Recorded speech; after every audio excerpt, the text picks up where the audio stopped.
basically because, I was part of this like family where every single thing I ever did reflected so much on them. There was like high level of security, interrogation always. Um, Dallas, because I don't really know what else to call him. It's weird in this story if I call him my ex-husband. Anyways, this dude, Dallas, his uncle had like once looked at a bad Scientology website, an anti-Scientology website, and Scientology like wanted to do all these handlings on him, and they wound up taking a year, and like this was so out of the ordinary that they wouldn't let us get married. They really dragged it on, and then they spent so much time interrogating us and trying to find out Dallas's intentions for wanting to marry me. Was he like a secret spy trying to infiltrate our family and take over Scientology? Oh my word. Asking us if we'd done anything, if we'd touch each other any which way, and in any possible way you could word the question, using an e-meter while being videotaped. This went on for a year. Wow. And so they were basically worried that his uncle would somehow get in touch with my parents and try to bring down Scientology. And so basically, if my parents were at my wedding, which they might make a stink about wanting to be there, then they had this whole like conspiracy theory. And this was when there was like a big legal case going on with Scientology with Lisa McPherson, who was a woman who died in the care of Scientology. In Clearwater, Florida. And so Scientology was being sued for that. And they were just all paranoid that everything would be connected and it would all bring down Scientology. So they didn't let us get married. So we basically wound up having sex before we got married. We were in deep trouble. They tried to separate us. They took him away. And so by the time that this had happened, they had already taken away all my friends. My parents were gone. My brother was gone.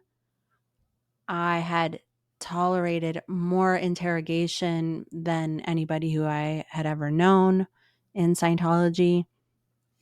And they sort of took him and hid him away. And I basically was like, nope, I'm not doing what you say anymore. Like there was like a switch that went off and they were like, we want you to do heavy labor. They were trying to make me go to the RPF, but I was like, nope, I'm not doing that. I was like, absolutely. And yeah, and I kind of knew that, I mean, they didn't want me to leave either. That was even worse PR or more troublesome than the whole thing that they were trying to avoid. Yeah. So I was like, and what they had been doing wasn't really per their own policies. Like they should have let us get married. Like Yeah. it was like a weird situation. I know their policies don't matter now, but when I was in, it was like, yes, I violated your policies, but that's because you were violating them. And so basically, like, they took him, they like hid him away in the big blue buildings. They made him work in the basement. He was under full-time watch. I was under full-time watch. But I basically was like, and they were trying to interrogate me. And that's when I started trying to like get out of the interrogation room and they were trying to physically restrain me. They were chasing me down the street and I would be like screaming and they'd be like, hands off. Once I started screaming, they were like, we want nothing to do with this. Jeez. And I was looking for my fiance. Yeah. They wouldn't tell me where he was and they wouldn't let me talk to him. And so I was like wandering the streets of LA, going to their buildings. I was literally like breaking down doors to try to find him. And this went on for weeks.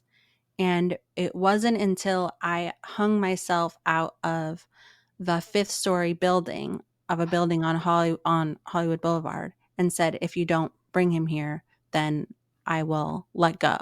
Wow. Then they brought him. Yeah. So it's kind of crazy. Like when I look back, I'm like, would I really have done this? I mean, I was at a point where I had nothing to lose.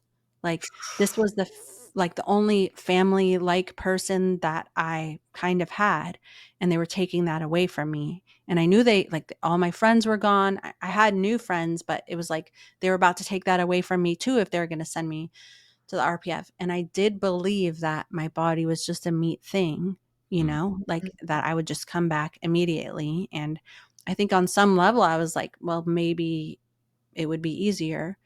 But I do really think that it was because I knew it would work, and it did. They brought him there, and they basically wound up being like, I was creating so much problems. I was so crazy. Like, yelling on the street and hanging myself out the window, that they were like, we're going to take her somewhere else because this is looking like that we don't want her bad attitude to influence other people and think that they can get away with this. So they actually took us like to the mountains and like were trying to have us like we stayed in a cabin, and they were just like trying to chill us out and try to get me to do interrogation. They weren't letting me talk to my parents this whole time because they were so paranoid.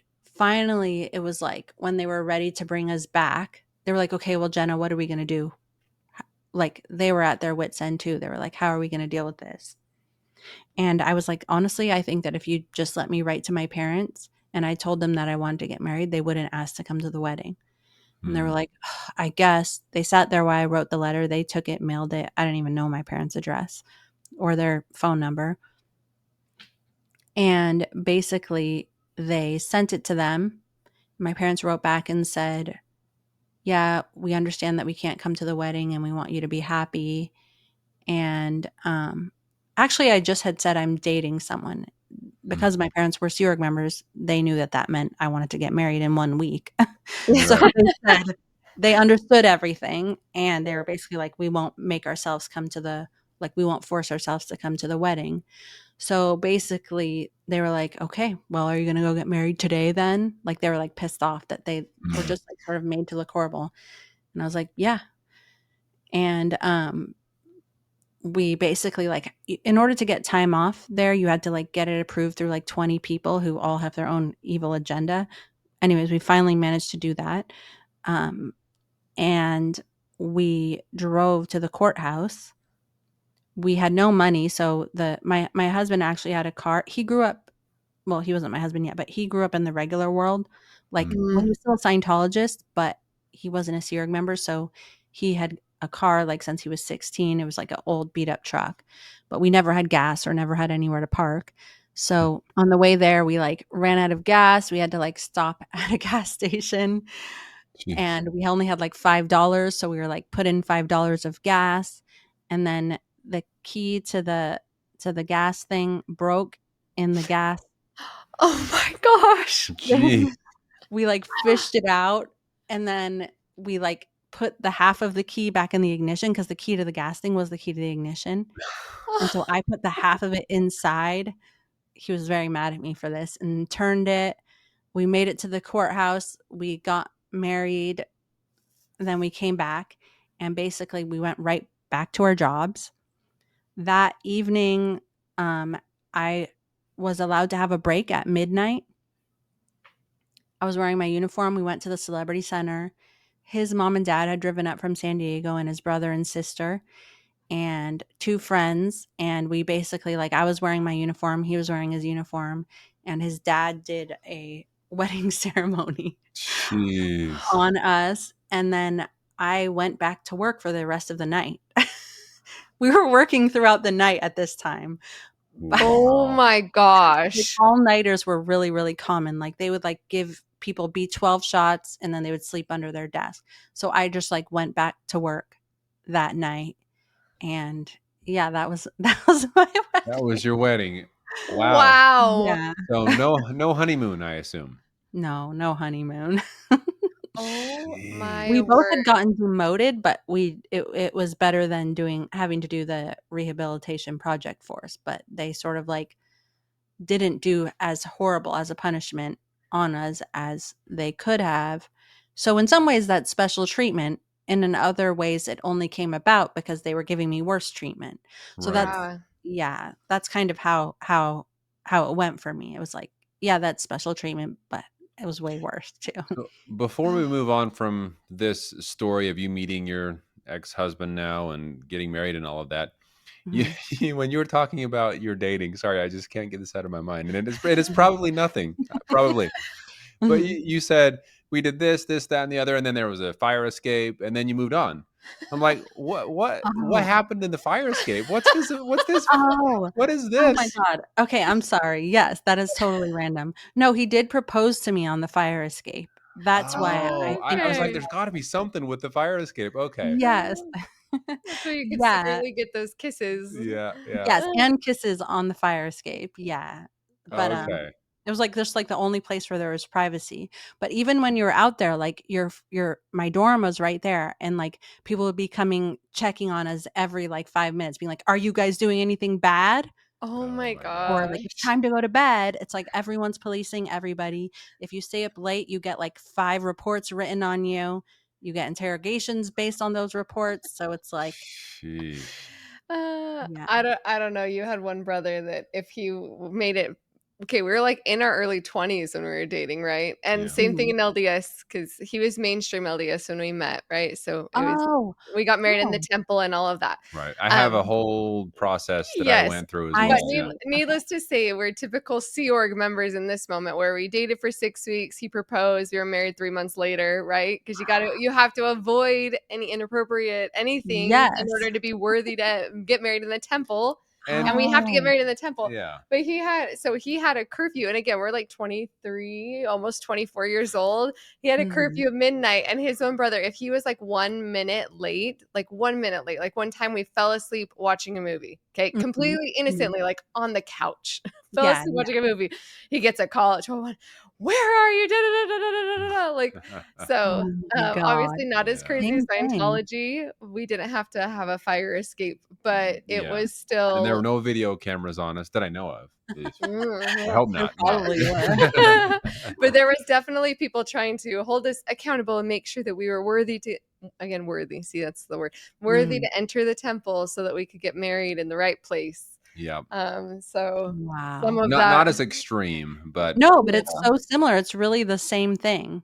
Yeah, right. the dating aspects and the purity culture and making sure because that's like the most important thing ever. And that's wild. See, and Yeah. there's so many times though with all of these Scientology stories, going back to Scientology, that I'm like, they're shooting themselves in the foot. Because if they had just let you get married right away, you wouldn't have had if they had tried to make us wait a year, we would have been the same as you two. There's no Yeah. way, right? So it's Yeah. like, okay, why wouldn't they just let you get married? And it seems like so many times in Scientology, they're making like their own lives harder by Mhm. Mhm. being so absurdly controlling, right? And Right. that happens in the FLDS Exactly. too, Yeah. where they would go Mhm. so far in an extreme attempt to Almost control. in some ways more extreme than Scientology even. Oh, Yeah, wow. I mean, like there's Like no dating what? allowed. because Marriage it's is all all Mhm. arranged. arranged. The prophet of the church arranges all the marriages and you have Oh. no control over that. Oh my goodness. People that are still in have told Yeah. us, like, if Warren Jeffs would have just loosened up like this much, like one of his sons that has left told us, like, if he had just loosened up an inch, more Mhm. people would have stayed than Oh have yeah. left, right? It's so If true. they just allowed them to eat ice cream, or for a while he banned them being allowed to eat onions or Oh drink my milk. god. What? Oh my god. Yeah. Yeah, and so he's Wow. like, after taking that kind of those things away, just the smallest amount of freedom would have kept people in, but instead they get on these power trips of It's so more control true. and more control and more control to Mhm. where they're harming their own sinister plans more than they're helping. Totally. They're not playing the long game. Yeah, they're not Yeah. playing the long game at all. It's Well, in Warren Jeff's case, he is in prison for a life sentence. So I think he's just trying to control them as much as possible because he knows. And by the way, they still believe that he's a prophet of God, even though he's in prison. They don't Oh my believe he god. did anything wrong. yeah. Wow. Okay, I was wondering about that because I have a book, and it was written. The gal who wrote it with me, her name is Lisa Pulitzer, Hmm. and she wrote a book with Elisa Wall. Oh, Oh, yes. yes. We know Lisa. Yeah. Okay, you guys know her? Uh huh. Yeah. Oh, cool. Okay. I read it so many years ago because my book came out in like 2013. So I read Hmm. it forever ago. But so I feel like at that time, that was like just shortly after Warren Jeffs had gone to prison. Hmm. Mhm. So I didn't really know what had happened since then. Like I didn't know that Right. they still believed in him and still followed him. Yep. Yeah. So he was put in prison in 2006 With the help of Elisa Oh, with the help of yes. Right. Elisa. in Yes. Utah. Yeah. So Yeah. 2006, and still to this day, they believe, well, those that still follow him, there's a couple thousand still, believe Mm. that he is a prophet of God and still obey him. And he writes these so called revelations from his prison cell, and they follow his mandates, which, like Melissa said, is taking away all of these different kinds of foods, not allowing them to have any fun, all of these kinds of things. Only being able to give handshakes to your spouses, no children Yeah. allowed. Oh my Yeah, gosh. all sorts of Wow. crazy controlling tactics. So again, Wow. it's just sad to see the similarities when you're just like, "Oh, that's so crazy. Oh, wait, that's also crazy over on this side too." Like Yeah. it's wild to see over and over. No, it's actually nice to talk to people though who are not just ex-Scientologists who actually understand, who like Yeah. have been there in some form or another. Like it's just a similar it's just there's so many similarities, just has Yeah. different words. Yeah, Yeah. and that's one of the reasons we love having people like you on, because Mm. it's been so crazy to us to see how many people reach out from sometimes other countries, Mhm. completely different groups we've never heard of, that are Mhm. some Christian based, some not Christian based, but will Mhm. hear someone like yourself talk about Mhm. their story and say, "Oh my gosh, I had no idea that I was in a cult until I heard Oh, someone else's story and explaining it and realizing I'm in the same exact same thing they are." Yeah. You just Just using different terminology. yeah. That's yeah. so cool. That's so awesome. I guess Yeah. that's what it makes it all worth it. Yeah, Yeah, exactly. definitely. Yeah, so I Exactly. appreciate. Oh man. Well, I'm glad that you were able to tell them no and that they had to listen to you, at least in this case. Yeah. I'm sure it's still like, I don't know, that's still just the fact that you had to fight so hard for something as basic as being able to get married to the person that you wanted to at Mhm. that time. 18? Yeah. Yeah, I was 18, yeah. So I Okay. didn't actually leave until I was 21, and I do think that that little, outburst, for lack Mm, of a better word, like, that kind of I wasn't really the same after that. Like, I was kind of I think that, yeah, I was just like it was all kind of downhill from there, meaning, mm, like, it was all just sort of leading to me leaving, and even mm, if I tried to put myself back on course, like, I think that, like, just after that point, I was just done, but I didn't even know it. So Wow. many people leave the Sea Org and then they go through this like thing where they're still in Scientology and then many years later they leave Scientology. I think that me staying there those extra 3 years after that, it basically like I got a twofer. I left both at once and I didn't have mm, to Mm. do the years after in Scientology. Now you said yeah, that your ex-husband now, like that he wanted to leave in two steps, or at least just the one step because he had connections to his family. mm, What ended up Yeah. happening with that when you just said, okay, no, I need to leave completely?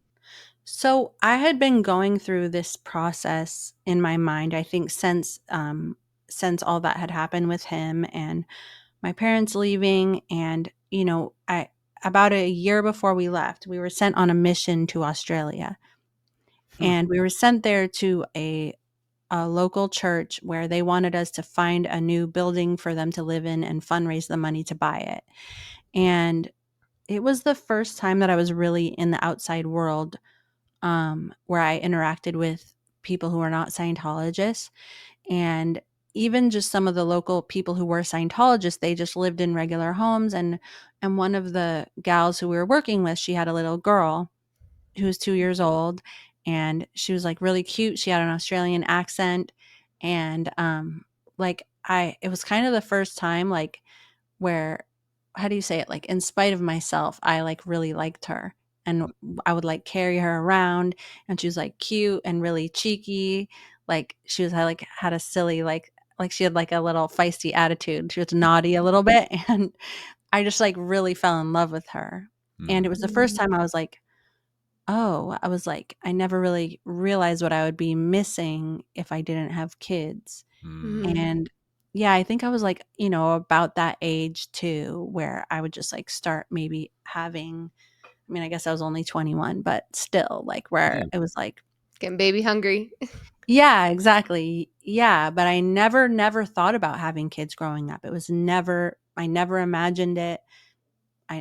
I just like never did. We weren't allowed to, and I was never around any other little kids, except when I was at the ranch when I was also a little kid, and we all thought we were adults. right. Um, yeah, and then just like being around people who were not Scientologists and having contact with them, and also watching regular TV, which we had not been allowed to watch. Um, I was kind of like, oh my God, not everyone is as scary and crazy, and people are just people. And also, Scientology isn't taking over the world and mastering the universe. These people have never heard of Scientology. Yep. And so when we went back, by the way, they had kind of sent us there to get rid of us. It was under the guise of a mission, but I think that I was becoming more and more problematic. Like they would try to get us to stay up all night, and I'd be like, no, we're not doing that. That's against Scientology policy. Like I would use their own policy against them because they Mm. were trying to do even more terrible things than Scientology already was. And so I kind of made it my mission in Scientology to learn all their little policies that I'd been learning verbatim since I was a kid and use it against them. I mean, I should have been a Scientology lawyer. I would have been great at that. And so they did not appreciate me. And so I think they were trying to send just me there. And I was like, I'm not going without my husband. And they were like, we know better than to fight you. So, because normally they would not care. They would send you without your husband. Like they Mm. didn't, they do that all the time to people. Mm. And but they didn't fight me. And so we went there. And then when we got back, it's like was like seeing how it was in contrast to the regular world. Like they were having people stay up all night, night after night after night, and not letting them sleep. They were screaming at people at meetings. Like if somebody fell asleep while we were listening to an L. Ron Hubbard lecture, they were basically marching them straight to the dumpster to clean it with a toothbrush.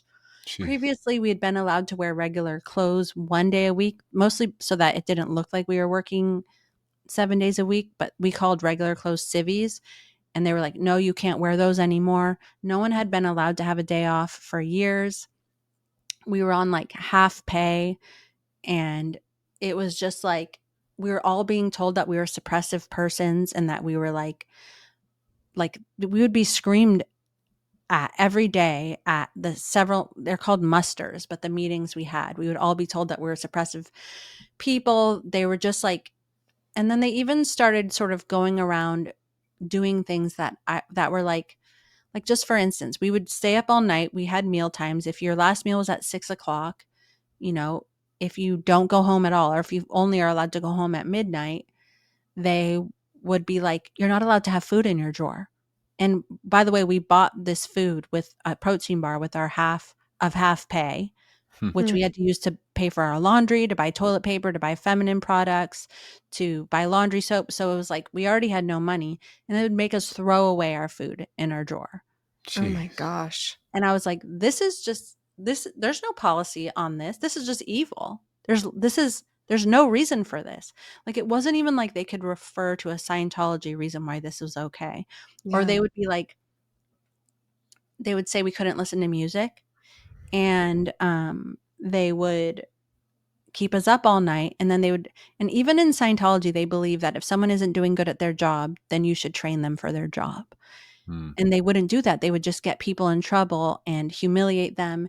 And I had sort of, oh, and then at this point, I had like had a cell phone where I was, oh, and when I was in Australia, I had been able to talk to my parents a little bit and go on the internet. And I saw an anti Scientology site, but I didn't really understand it. I was confused by it. But my parents had started telling me a few things about Scientology. Like they told me about the whole, and Mm. that people were speaking out about my uncle who had left from the int base. People I knew is actually like Mark and Claire Headley, and that they were talking about I didn't know it was them though, because they were posting under like a pseudonym, and they were talking about how my uncle would basically like beat the shit out of people Mm. and had them trapped in a hole. And that just knowing that that was going on at the international base, and that it had been a little bit going on in Florida and now in LA, it made me just know that it was pervasive. It was everywhere.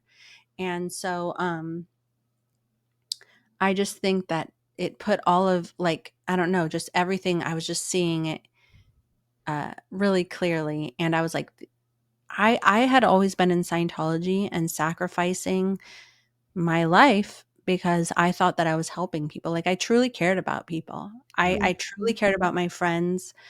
And I, yeah, that's like the honest to God truth. And with what was happening, it was just evil. Like it was like there's no reason for you to take away people's food. There's no reason for you not to let people sleep. Like, I was to a point where I was like, no, no, no, no, no. Like, I'm here to help people. And I don't care if you say this is helping people. If you're hurting all of my friends, all of my family members, like, Mhm. who are you really helping? Like, how can I believe that we're helping anyone else? And I even tried to get myself put onto a position where I was like meaning part of me was telling myself, okay, well, they're altering Scientology and that's why it's not going well. So if I got onto this one job where I did counseling and I just did straight Scientology, then, maybe I can see that it's still good. And I tried doing that, did Hmm. not go well.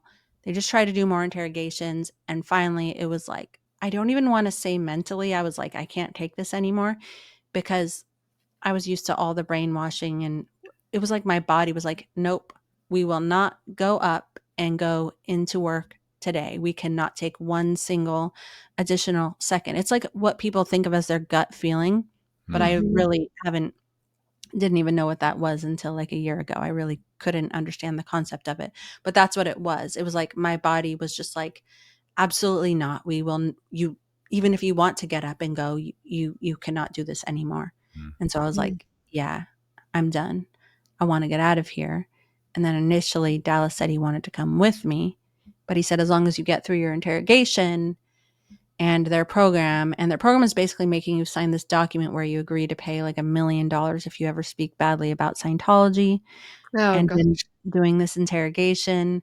Um, yeah, and I just couldn't go through another interrogation, and I was like, I just saw how corrupt they were. I saw that they didn't care about people. They didn't care about their own policies, and I shredded their little document that they presented to me saying that I would never speak badly about Scientology. I didn't even intend to speak badly about Scientology, but I was like, no, I'm not. I'm not doing anything you say. Like, you're just totally corrupt. And basically, they took Dallas, and he started coming home later and later at night. Because by this time, I was just staying in my room all day, waiting for him to come with me, waiting for him to leave with me. And he started coming home later and later at night. I was asking him if he was talking to anybody. He said no. And basically, after weeks of this, he basically said, I'm not going to come with you. And finally, I was like, all right, well, I guess I'm going to go. And we were like crying, really sad. And it was like this whole thing. And then I was going to go to the airport and go be with my parents. And they were like, basically forbade him to take me to the airport. And he was like, well, no, I'm going to take her to the airport. Hmm. And the gal from Scientology, she like literally sat right between us and was so pissed off that he was refusing to not make me get a cab. Like, she was like, she can take a cab. I was like, with what money? Um, and she was sitting there between us. And then, when we were saying goodbye at the airport, she was like inserting herself, being like, let's go. This is done. It's over. Let's go. Goodbye. Say goodbye. And I was like, I was so, I wanted to kill her. I was like, I started yelling at her. I was like, shut the fuck up. And then, of course, it was like a PR moment for Scientology. She's like, they might think bad of Scientology. I'm in uniform. They actually wrote this in my committee of evidence later. They're like, Jenna yelled at the airport and this created bad PR for Scientology. Oh my Oh god. my gosh. It's like all they care about. Yeah.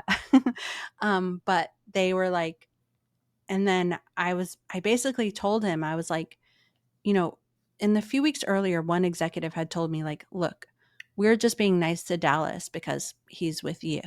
But if you're gone, like, we'll just throw Dallas to the sharks. I didn't really know what that meant other than that. And so I like me thinking of leaving and letting that happen to him. I just couldn't do it. So I basically was like, okay, I'll stay and I'll do my program. And he was like, well, they've been talking to me for the last week and they've been telling me all these bad things about you. And they've been telling me all these bad things about your family. And they've been telling me if I leave with you, I will never, ever see my family again. Mm. They're having me report back everything you've ever said to me, everything your parents ever said to you. And this is what's been going on. And it was these high level executives. And he was basically like, I love you so much. And if you'll stay, then I'll stay with you. And so then we were like, okay, we're going to stay. I was kind of like, I think I was just trying to show him my loyalty and hoping that he would appreciate that, which he did. He told me everything that happened. And then we went back and they were like, no. Jeez. They were like, we can't have her. She's a problem. Like, Oh. which is true. I was a huge problem. Like I was to the point where I was like standing up in front of groups and being like, no, we're not doing that. That's not per policy. And like I was a huge problem for them. And they were like, so we're gonna separate you from Dallas. We're gonna separate you guys again. And he was like, no, we're not doing that again. So like, then you guys have to leave. And I was like, now Okay. they had told him that he had no choice. That worked out. It was like literally within the hour. I was like, well, this is great. And then basically we're like, okay, we want to go back and get our stuff. And they were like, no, you can't get your stuff from your room. And we basically had to stay at the Travelodge that night. And then we woke up to a knock on our door in the morning, and they had a whole U-Haul packed with our stuff, with like everything in the most perfect inventory, like down to the Q-tip. And they were like, the security guard handed us the inventory, and he said, I'm going to do everything in my power. He talked to Dallas. He like pointed right at his face. This guy's a total asshole. He was like, to make sure you never speak to your family again. Oh my Oh my gosh. gosh. And then so we wound up going down to San Diego, which is where Dallas's family lived. And yeah, that was basically when we left. We never went back after that. Unfortunately, his parents were active Scientologists, so that was its own hell after that, which was Mm. very much not fun after finally working up the courage to leave. But yeah, that's still the night that we left and never went back. So, Wow. Dallas had other family members in San Diego. So he had grown up as like what's called a public Scientologist, where his parents Oh, didn't work for Scientology. They could have regular jobs, they could have kids, and they paid to get Scientology auditing and training. hmm, And so, most Scientologists are somewhat wealthy, because they have to pay for Scientology. And so he went to like a Scientology school, but he did like he had cousins that were in the regular world. So he was surrounded by regular people. He actually wanted to become an actor, join the Sea Org at the Celebrity Center. hmm. And so his family were Scientologists, but they lived in San Diego.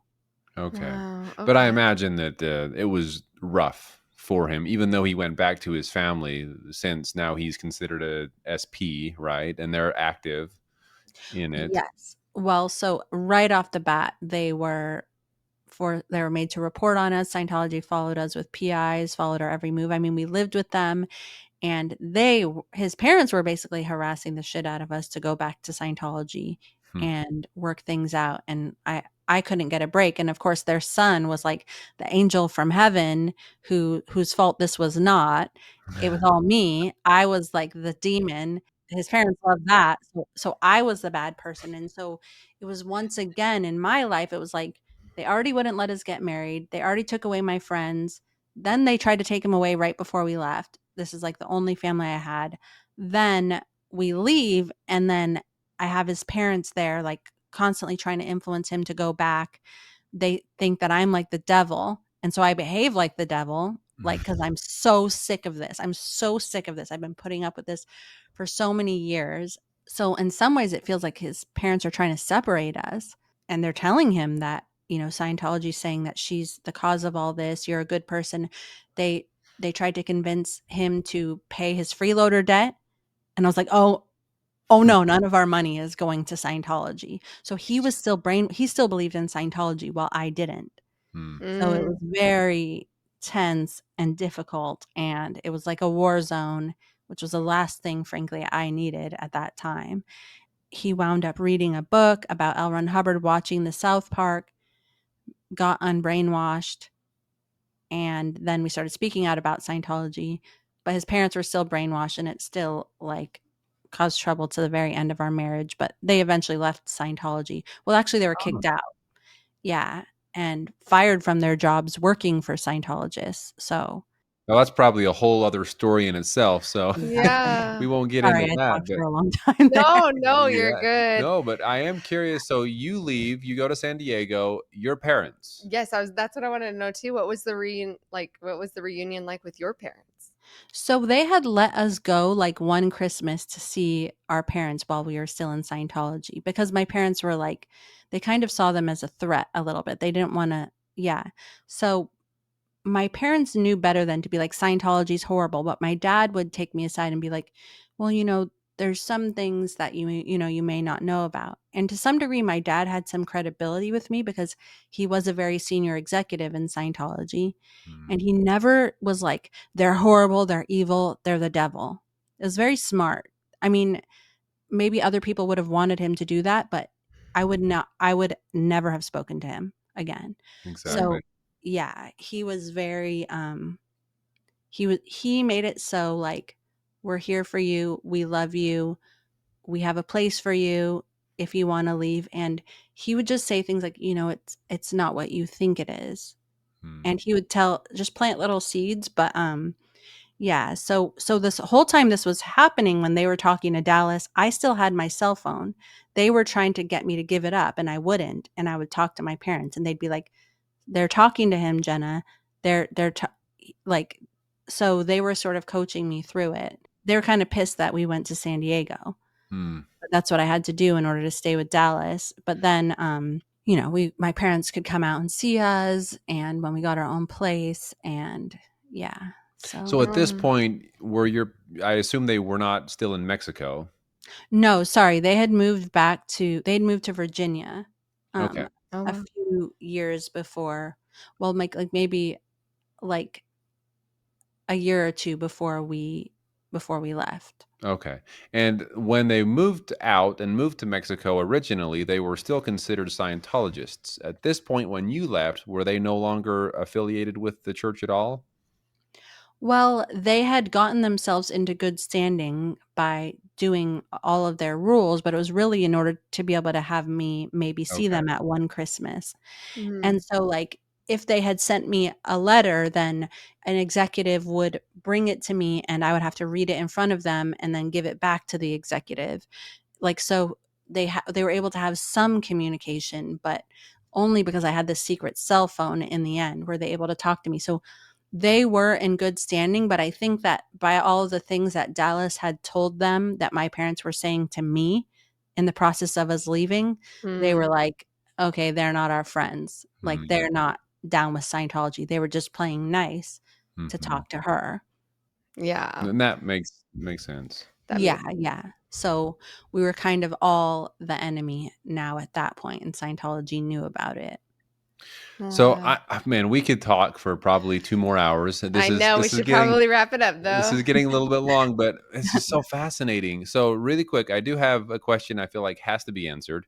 Mhm. Multiple times you have Mhm. mentioned that you didn't stay with Dallas. Was that did it last a long time after you left, or was it pretty short lived? So we got divorced about 2 years ago, Oh, Oh, and yeah, so, we're great friends. We have awesome kids. We've been through so much together. I yeah. mean, all of Scientology, speaking out about Scientology, my book, travel the world. But I think that when you leave Scientology and you get declared a suppressive person, they tell people in Scientology that when people leave, they do horribly, they die of cancer, they become degenerates, they become criminals. So mm, basically, like, for a good part after me leaving Scientology, basically like a performance. Like, I have to be such a good girl so that when these PIs are following me, they don't have anything to report back. mm, And especially since I was speaking out publicly about Scientology, mm, they go to people's workplaces, they spread lies about them, they try to discredit them. And, it took me many, many years to realize that even though I left Scientology, I was still letting them control me by Mm, trying so desperately to not let them control me. mm, And so me and Dallas always got along, but we did get married when we were 18 in a cult and really like had been through so much with his family. I mean, Scientology really did destroy our marriage with his family, like being messed with by Scientology constantly, not being happy about us speaking out about Scientology, I really had to change myself and do things that I like, quiet my own voice, quiet myself in order to stay in my marriage, in order to be accepted into his family. And I really wasn't good at that anyways. I'm not good at that in general, but it just came to a point where it's like, and I think that he's more passive and more of a peacemaker, and so I just kind of took it for all those years, and he and was trying to be the bigger person, Mm. with his family and all that. And I think it just like came to a point where like I became a totally different person Mm. than who I was. And it's funny because you think that when you leave, it's like you're free now, everything's great. But the truth is that when you leave, you lose everyone you've ever known your entire life. Yeah. It's like the Mhm. ultimate abandonment. So it's like with the freedom comes the abandonment and all those things you've been told your whole life about what a piece of crap you are, how horrible you are, how sinful you are, how you're a Mm. suppressive person. Well, everyone ditching you that you've ever known really like puts the final seal on that. Mm. Takes like a big hit to your self-esteem, you're starting over again. And so I think that the way I lived my life after that was just me trying to manage all of the losses I'd taken. And, people want to think that, you're with your family and finally it's all great. Guess what? Like, I never lived with those people my whole life. Like, that bond now, like, you can have friendship, you can have a new thing, but you don't get those years back. And I'm Right. not saying that to be like all like doom and gloom. You get other things. Like, Yeah. I get wisdom and other great things from my life and my story. But I think that I was trying to pretend like everything's great now. I'm so happy now. And then, it kind of like I was like just all came to a head where I was like, I don't need to we weren't happy together. We weren't like we just weren't we're not good, like we're good as friends, but we're not good being married. Yeah. He Yeah. just had different values than me. He of course has family values that I'm like his family is his priority. So whatever keeps the peace. And I'm Right. like, you mean those people that ditch you your whole life and fuck you over? I was like, why? Of course I don't have those values. My life is completely different. I have Mm. those values with my children.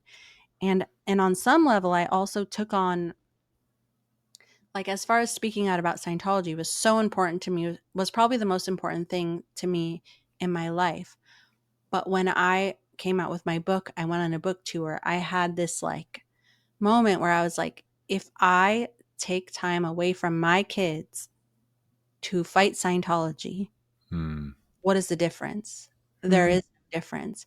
And because I'm coming out of a cult, I have this like ironically like really like I'm like really harsh and truthful with myself, but it is also black and white thinking. So I just like put all of myself into being the best mom I could be to try to make sure that my kids never felt how I felt. I stayed home with them. The money I made from the book, I was like, this is for one thing, and it's to make sure my kids do not have the life that I had, and I won't be able to live with myself if I don't use it for that.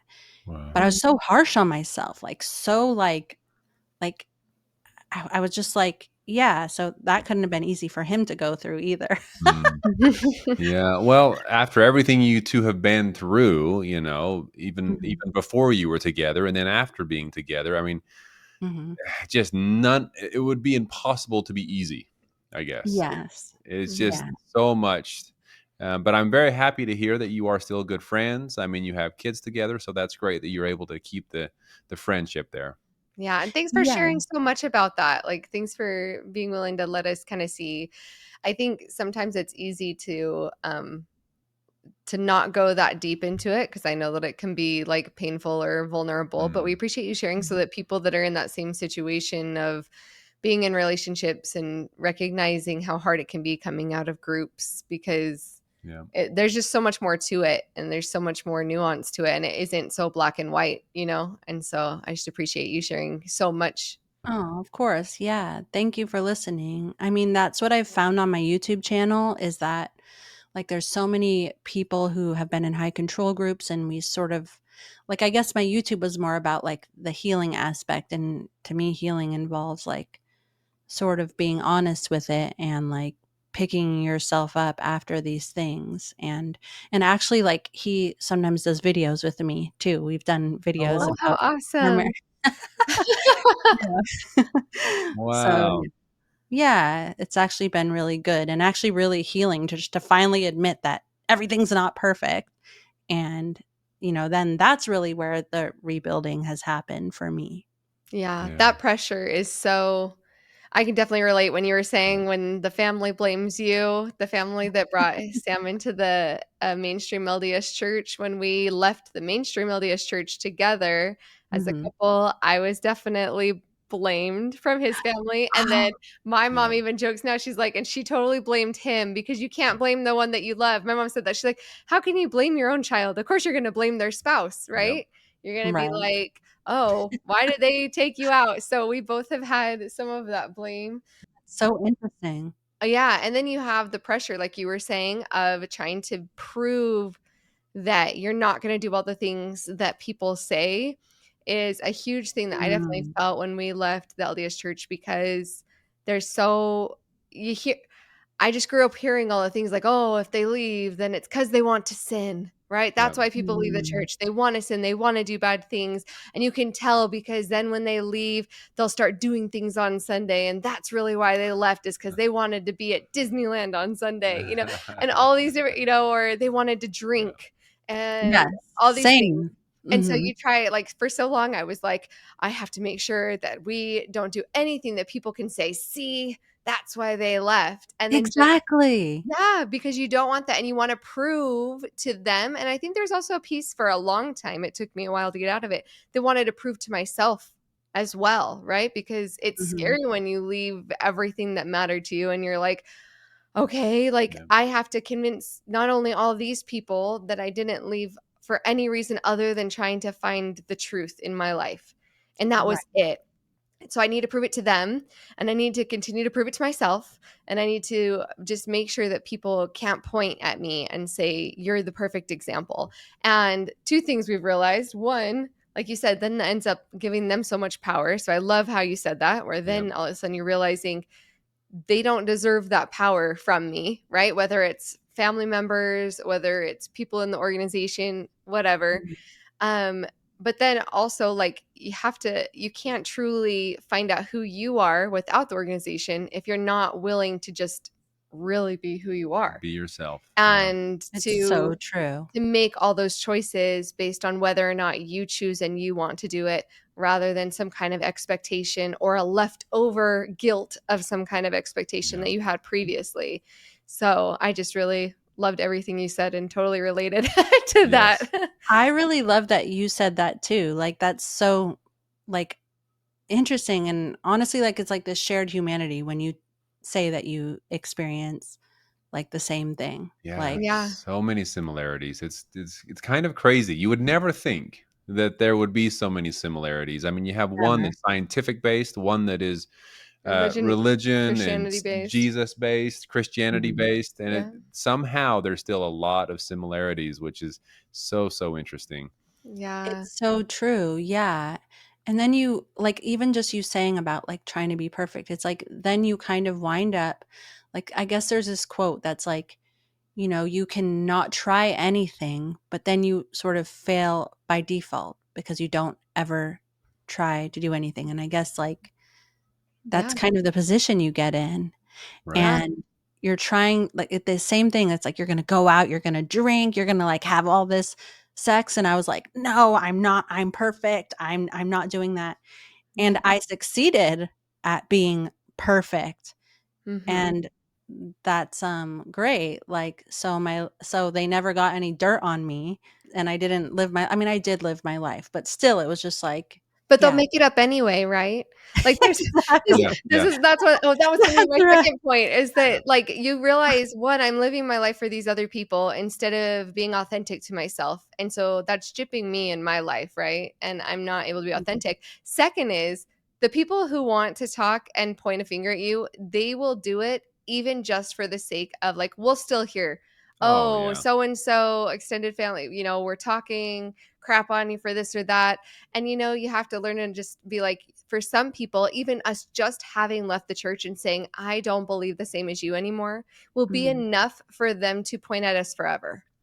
And you We have to just accept and be like, you know what? That's okay, because that's a you problem and not a us problem. And us living authentically and being good people and raising good children, like, I can't expect to try to live a perfect life so that you can't point a finger when you're going to point it anyway, no matter what we do. We could do anything So and true. there's still going to be that reason for them to be able to point and say that we have it all. Such a good point. Yeah. They're totally just gonna do it anyways. Oh, yeah. yes.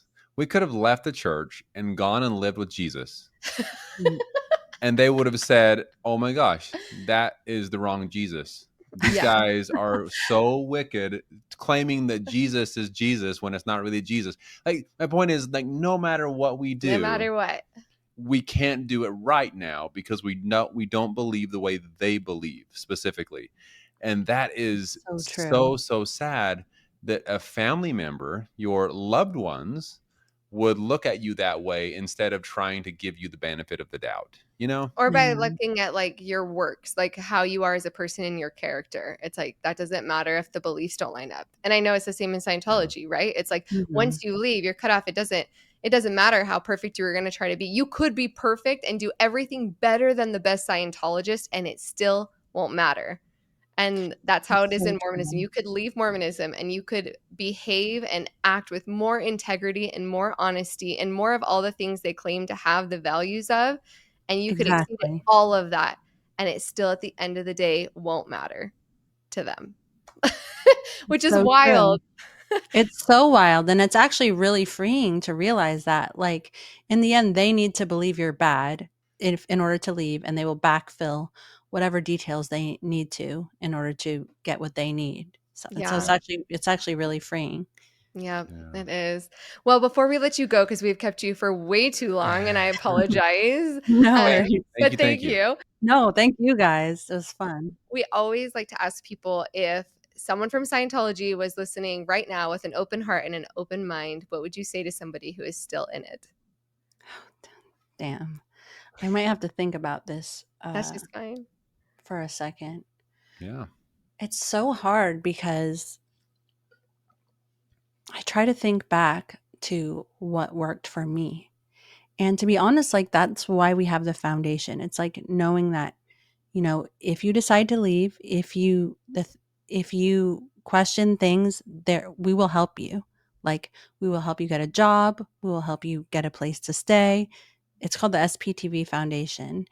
And so you won't be alone. And I think just that, like, you're not the only person. There's been so many before you who've had questions, and you don't have to believe any of the bad things, but it won't hurt you to learn about them.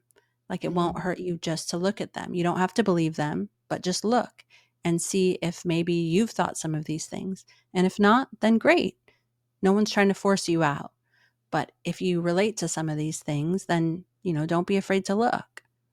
Yeah. Yeah, that's such a good point. Yeah. I really, yeah, being able to say, okay, I'm gonna look or I'm gonna watch, or maybe it's a YouTube video, right? Where okay, I'm gonna watch this and just maybe see how it relates. And you just never know. I know you talked about earlier. Sometimes you never know. It might be a Scientologist looking at uh, a completely different religion video, right? Mhm. We had somebody on our channel actually when we first reacted to your video on 60 Minutes where they said that them leaving Mormonism started by them seeing an ex-Scientologist video. Hmm. Oh, I And think they you said, might have said that either in errands or something, and I'm like, yeah. Yeah. And they said that that was the beginning of their journey out of Mormonism, right? And so you just never know where that information is going to come from. But sometimes it's easier to look at information from somebody who isn't from your same place, right? Like, so just having all of these so different true. avenues for us to come together on platforms and say, we're all more similar than we are different in Yeah. these human experiences.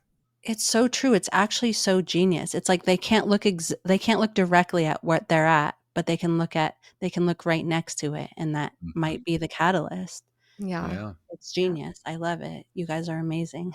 You are too. It's been so fun to chat with you. Yes. And thank you so much Mm. for, gosh, being so vulnerable and letting us ask you such personal questions. No Yeah. worries. Yeah, thank you guys for being so nice and for listening, and also just like even for review for looking at the 60 minutes thing in the first place. I loved seeing that and how chill you guys were and just chatting back and forth. I already knew that I would be comfortable talking to you. Yeah. Oh, I thank I'm you. sure it feels the same way for all of our viewers, but I Yes. honestly feel like I've been sitting on my couch in my living room, hanging out, talking with a friend for the last 2 Oh, hours and Yeah. 25 minutes. oh, So awesome. Yeah, thank you for my being here pleasure. and sharing your story with us. Yes. And for all of our viewers, thank you all so much for all of your love and support as we've been going through this crazy Scientology journey, roller coaster Yeah. extravaganza. Yes, it's been something for sure. So thank you all so much, and thank you, Jana. My pleasure. Thank you guys so much. We really appreciate you all being here with us again, and we look forward to talking with you soon. Talk to y'all soon.